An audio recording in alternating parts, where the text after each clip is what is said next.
A Brooks County family is, of course, coming together and grieving 14 years after they were affected by a deadly domestic violence incident. And a mother and her daughter killed in the same community, nearly the same way 14 years later. WALB News 10's Brittany Blake shares how they're still searching for healing in the community. Thanksgiving is meant to be a holiday for families to gather together and give thanks. But for two Brooks County families, this holiday will forever be a reminder of how domestic situations can turn violent. It was like the worst Thanksgiving ever. And now we barely celebrate Thanksgiving. Julie Samuel was the mother of two daughters. After putting her ex-boyfriend out the night before Thanksgiving back in 2010, he returned with vengeance. At first, I didn't understand.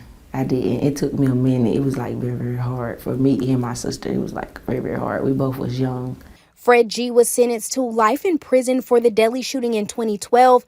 I asked Jatiana if she recalls any police visits or calls during her mother and G's relationship. She said her mother even had a restraining order. I think people should take it more serious and don't take it as a joke, because it could have got handled. She could have still been here if somebody would have did something about it.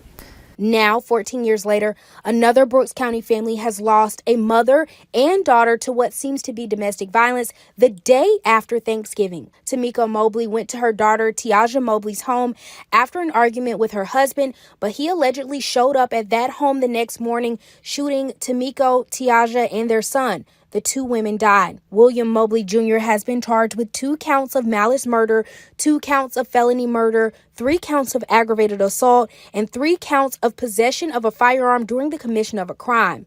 I was told the couple had an ongoing pattern of domestic violence, but when we did a search of William's criminal history, we found nothing.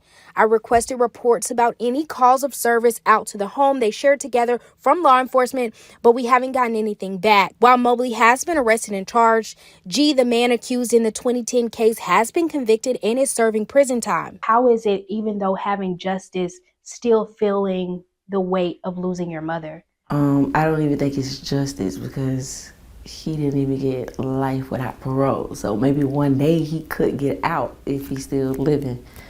So I don't feel like it's justice. I spoke to a few of the friends and family of Tamiko and T, who tell me they are still extremely sad and heartbroken. Brittany Blake, WALB, your hometown news source.